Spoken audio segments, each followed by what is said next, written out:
For more than 10 years, I've been travelling the world teaching English. My name's Matt, I'm an English teacher from the UK, and welcome to the Nomad English Teacher channel, where I help you improve your English by sharing my stories and those of English teachers and students from all around the world.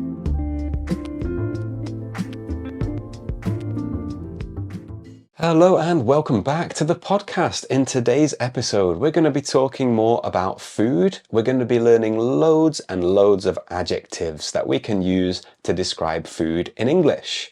We've got a couple of nice phrases and idioms as always as well. So today we're continuing to talk about the 2 months that I spent living and working, or digital nomadding, let's say, in Florence, in Italy. And we can't talk about Italy without talking about Italian food, right? So I'm going to talk you through all of the things, not all of the things, but most of the things that I ate while I was in Italy. And I'm going to use loads of nice, natural English adjectives to describe them. I say natural, guys, because often when it comes to describing food, we learn from our English textbooks and maybe English lessons some adjectives like delicious, which we don't really use in real life anymore. So we're going to be learning some really natural ones that real native English speakers use to describe food today. Now, before we get into this, I just want to make it clear my voice doesn't sound great today, I don't think, and I've got a pretty bad cold. You might notice if you're watching as well that my background has changed. So I've left Lisbon, I had a great time in Lisbon, but now I'm back home in Nottingham in England, gonna be staying here for Christmas. It's really nice to be back, but after 2 days I picked up a very, very bad cold, and yeah, I'm feeling much better now, but my voice is still a little bit croaky, right? Croaky. Croaky means it sounds a bit like a frog. Okay, so my voice is still a bit croaky, but I'm going to try my best today and I'm sure I can get through it. Apologies to you if I don't sound very nice today, but hopefully you can still understand everything I'm going to teach you today. Okay, so with that out of the way, let's get into this topic. We're going to talk about food, describing food in Florence, in Italy. Let's do it.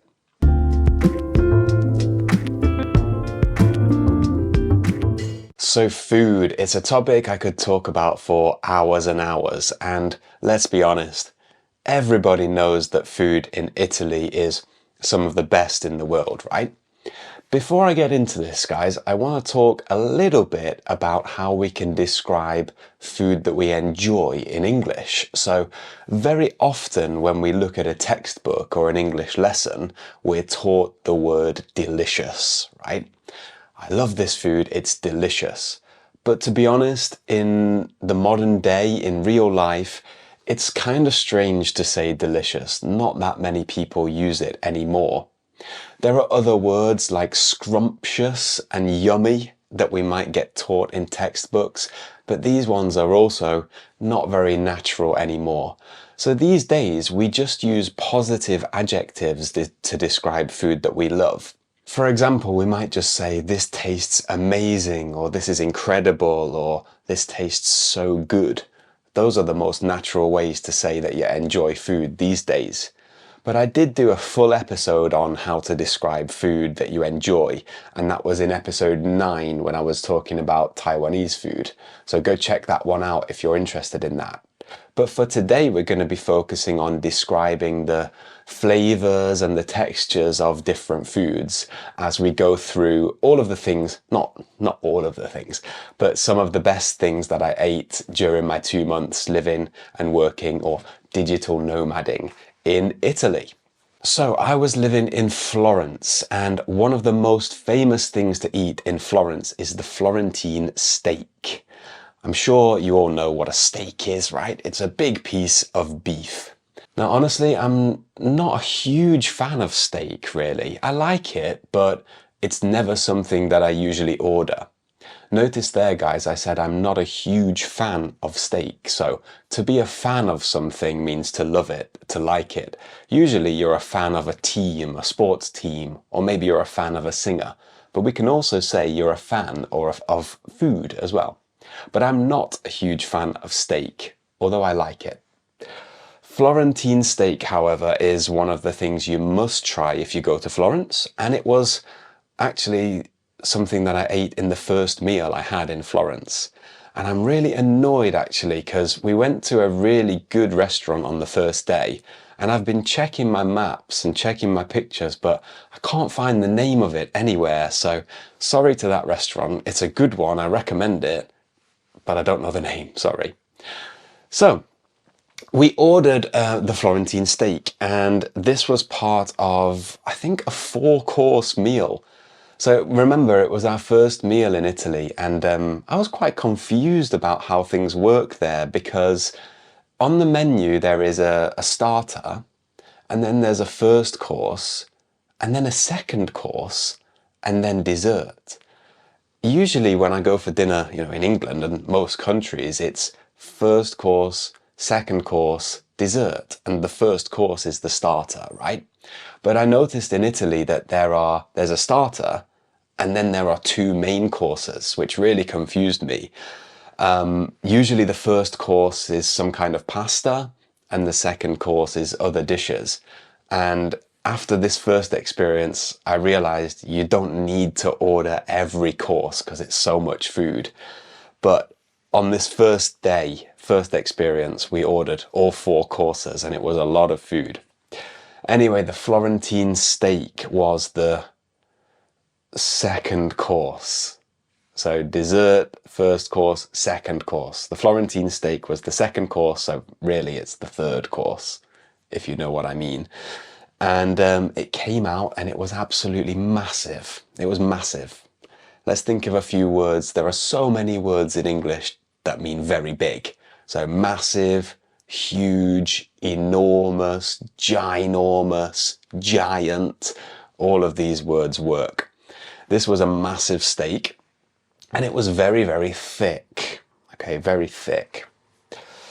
Now, with steak, there are, of course, different ways to cook it. So some people like it to be cooked for a very short time. Some people prefer it to be cooked for a little bit longer.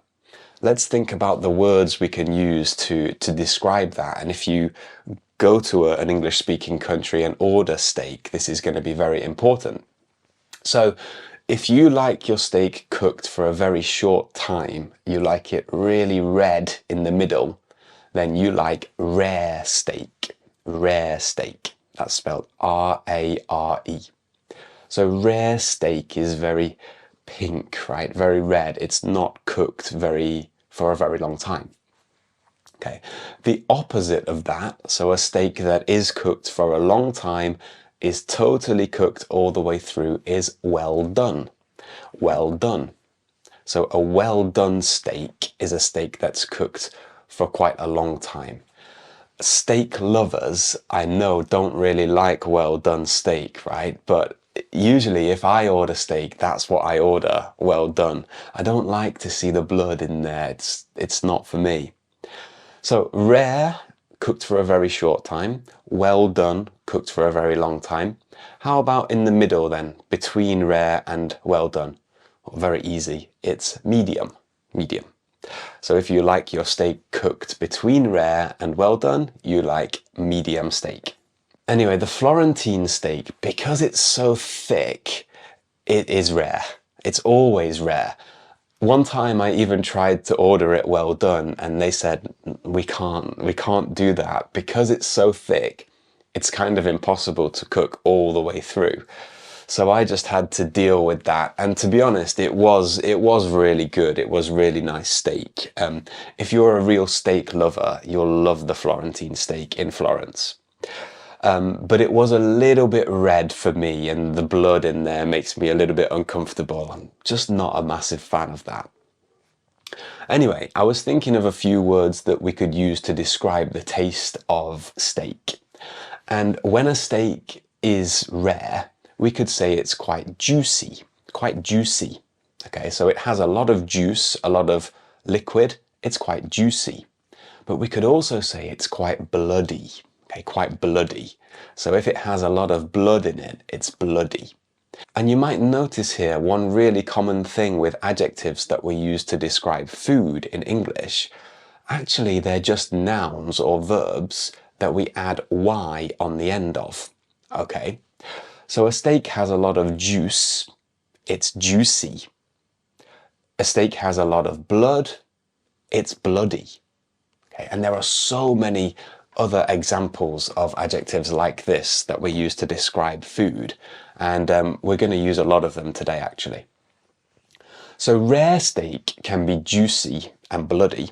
How about well done steak? If it's well done and it's not cooked very well, it could be chewy. So you need to chew a lot to eat the steak. It's chewy.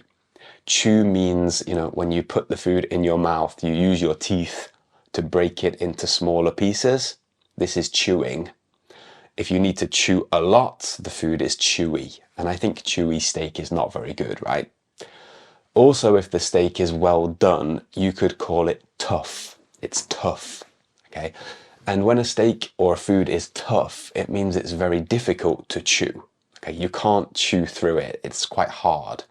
So well done steak could be really tough. Funny story actually, my grandpa, before he passed away, he often ordered steak in a restaurant and he would always order it well done. And then he would always complain that it was too tough. And we used to say, well, Grandpa, if you order well done steak, it's gonna be tough, okay? Well done steak is tough, but that was what he liked. Okay, so the Florentine steak, a must try if you're visiting Florence, I think. And another must try if you're visiting anywhere in Italy. I don't need to say it, it's pizza. Okay, and if I'm not a huge fan of steak, I am an absolutely massive fan of pizza. I can't get enough of pizza. I absolutely love it. So this was one of the things I was most excited about when I went to Italy, was trying all of the different pizza. And I have to say, I wasn't disappointed. It's really easy to find good pizza in Florence and everywhere in Italy.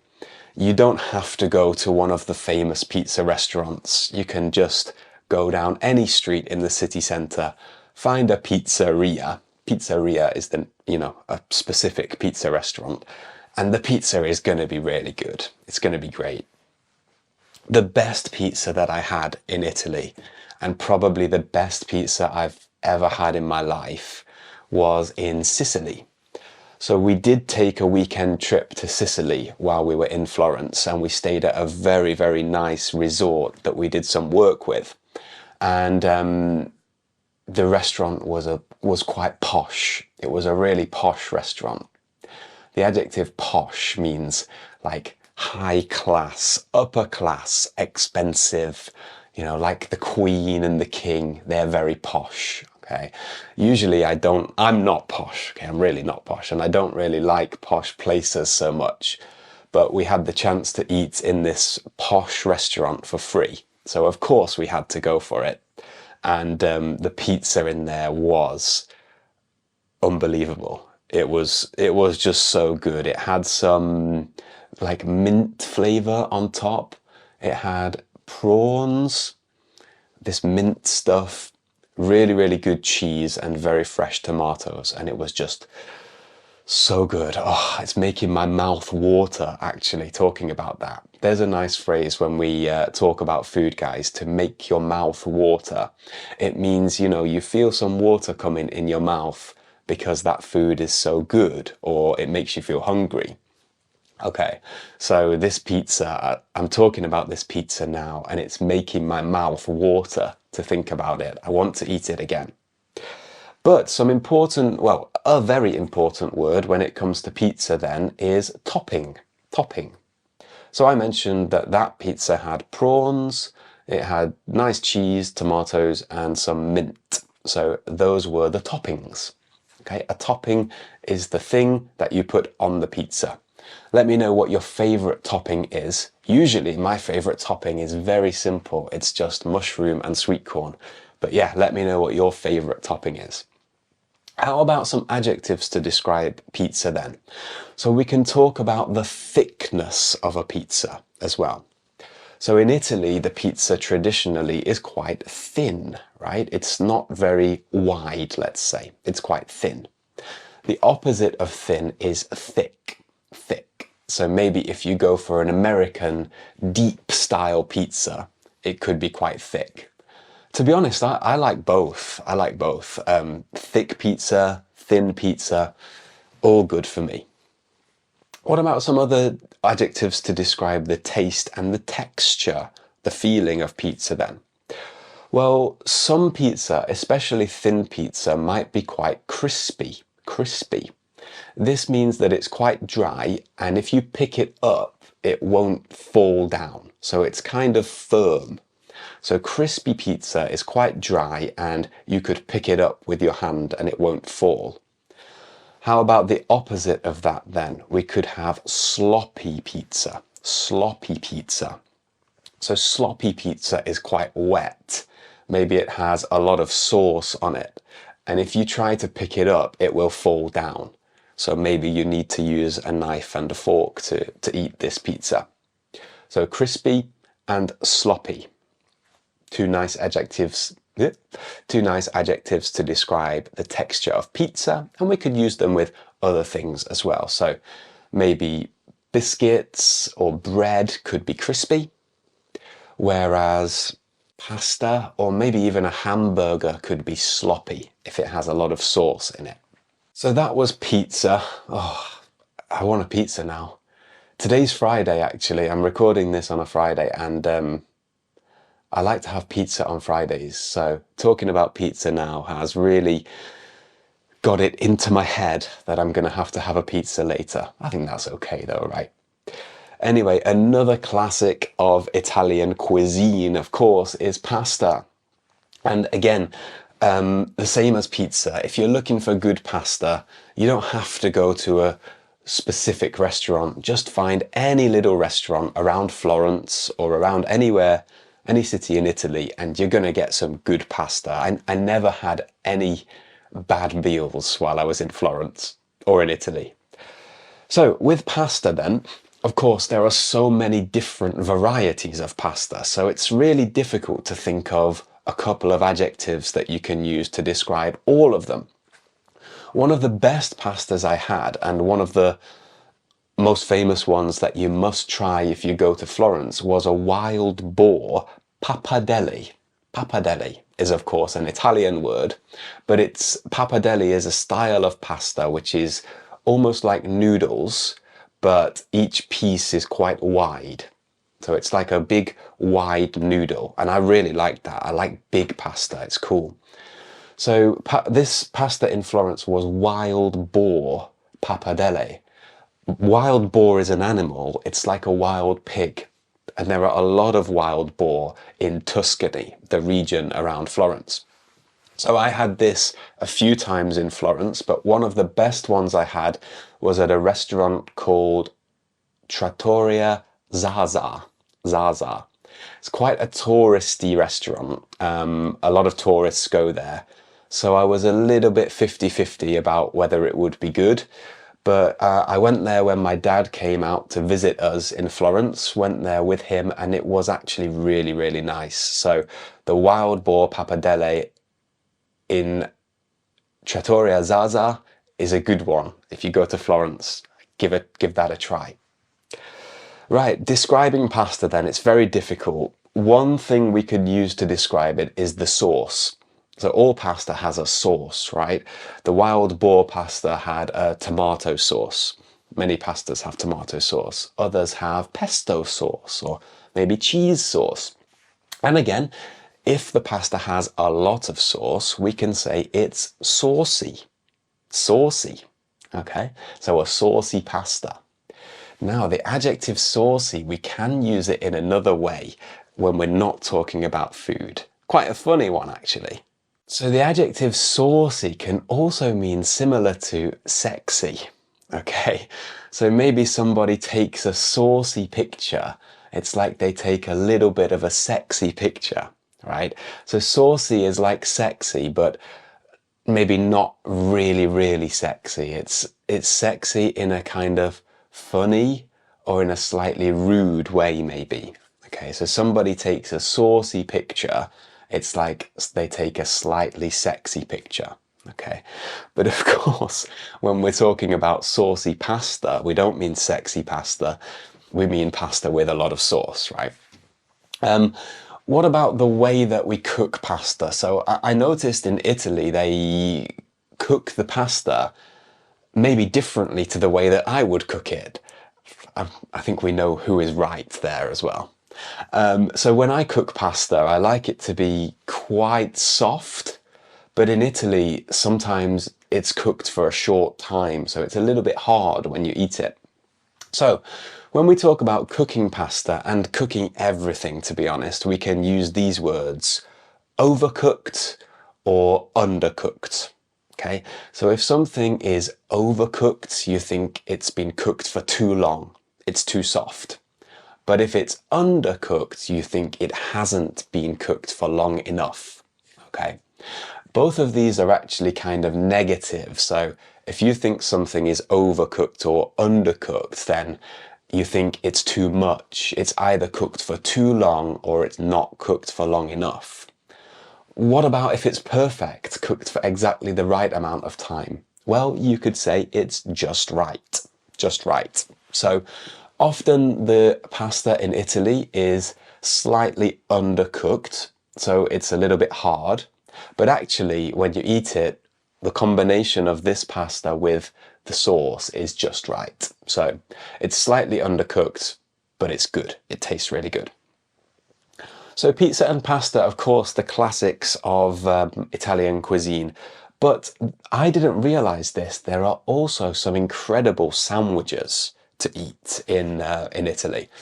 And again, I'm a big fan of the sandwich. Okay, actually, when I go to different countries, if there's like a famous sandwich to eat, that gets me really excited. You know, I've just been in Portugal for 3 months, and there are a couple of really famous sandwiches in Portugal. I went to try them, and yeah, they didn't disappoint. They were great, but I'll be talking about them in future episodes, I'm sure. Italian sandwiches are, they're different, but they're very, very good, I have to say. The bread that they use isn't like normal bread, so they often use a bread called focaccia.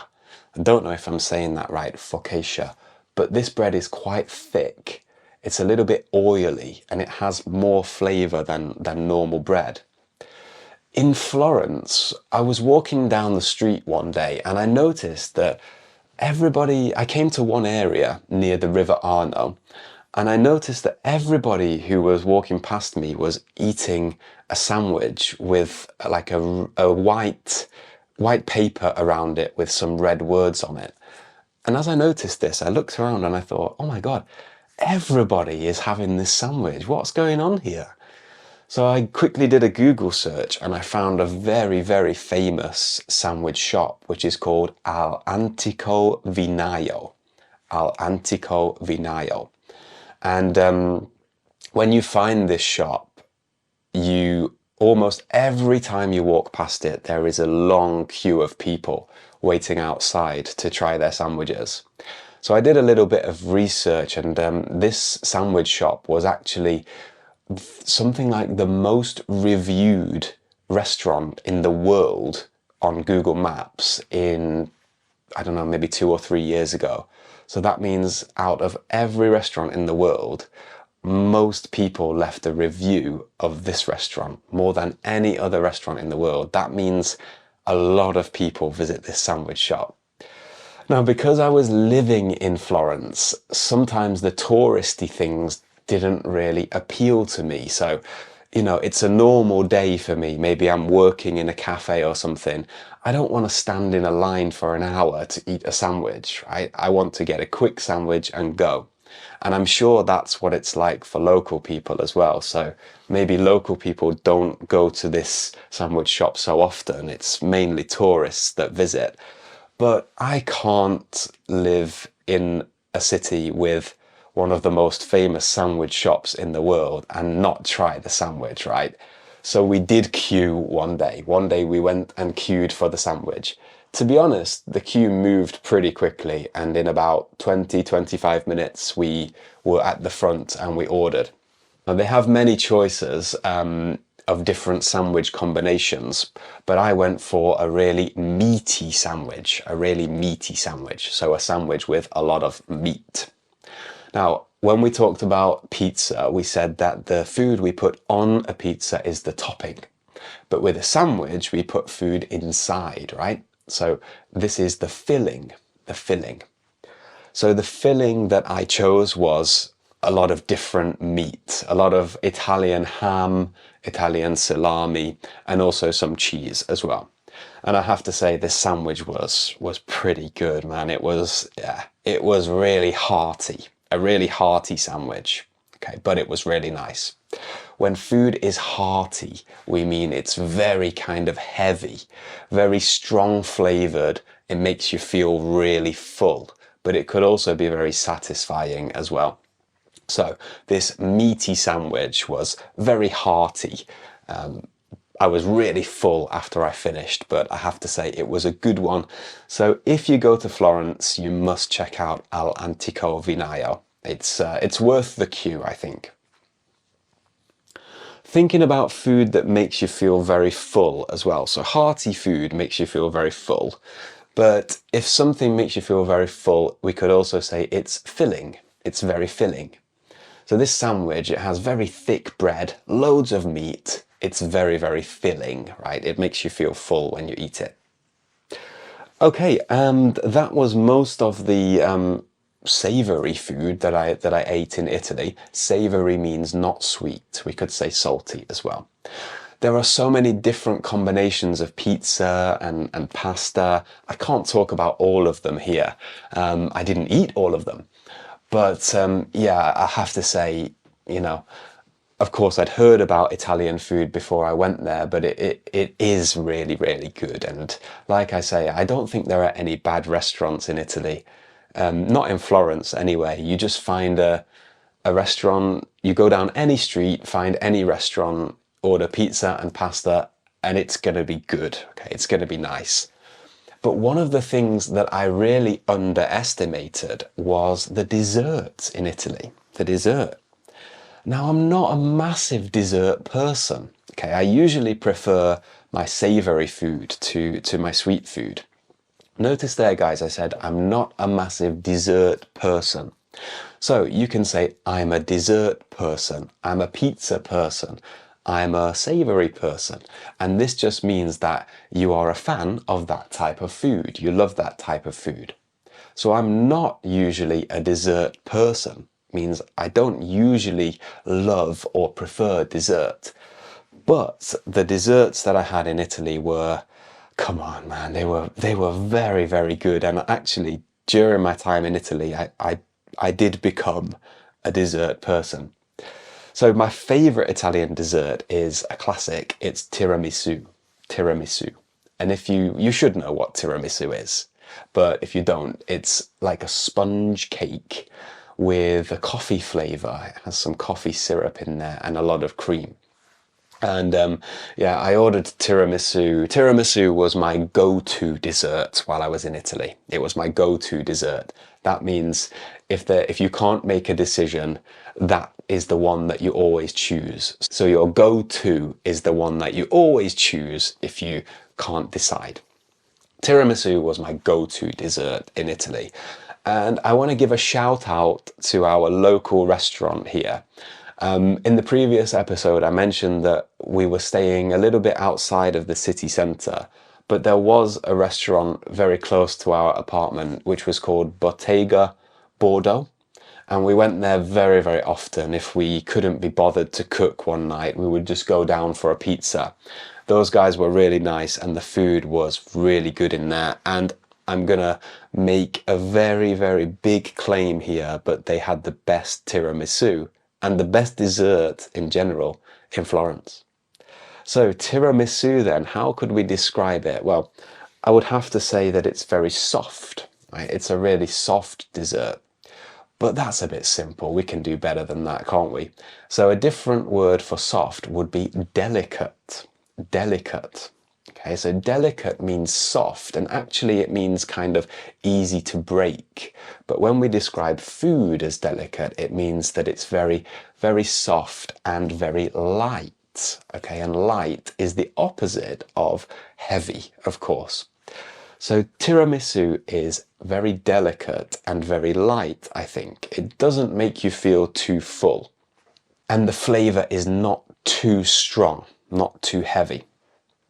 So tiramisu was great. I had it many, many times. But another thing that I fell in love with in Florence was gelato. Okay, and I've always liked ice cream, but honestly, I'd never really had a real gelato before. And there is a difference between ice cream that you buy from the supermarket and gelato that you get from a gelateria. Don't know how to pronounce it. So when you buy gelato from a real gelato shop, it's much more creamy. Okay, more creamy. There's another one where we take a noun, add a y, and it becomes an adjective, right? Gelato is creamy, so it tastes like it has a lot of cream in it. Okay, a really creamy flavor. It's also smoother than ice cream that you buy from the supermarket. It's very smooth. So there are no pieces inside it, you know, it's very, very smooth. And I have to say, it's very, very satisfying, very satisfying. Satisfying is a good word that we can use when we're talking about food. So, you know, maybe you're hungry and you really want to eat something in particular. When you eat this thing, if it's satisfying, it satisfies your hunger. So it's exactly the thing that you wanted to eat. And when you eat it, you feel good. You're not hungry anymore. You don't have that desire to eat anymore. So gelato can be really satisfying. And I could say that on a hot day, gelato really hits the spot. It really hits the spot. I think we had that one a few episodes ago as well. So when a food hits the spot, it's very satisfying, right? Imagine it's a really hot day. You need something cool to cool you down, right? You have a nice gelato, it hits the spot. It means it really satisfies the need that you had. Okay, so gelato, very satisfying, hits the spot on a hot day. I learned a few things about gelato as well. I saw some TikTok videos actually. So Florence is a really touristy city, okay? There are so many tourists. It's one of the things I didn't like about it so much.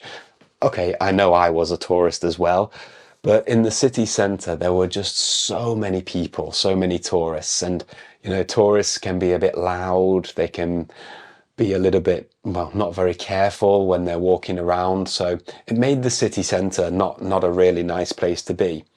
And because of that, in the city centre, there were a lot of tourist shops, including tourist gelato shops.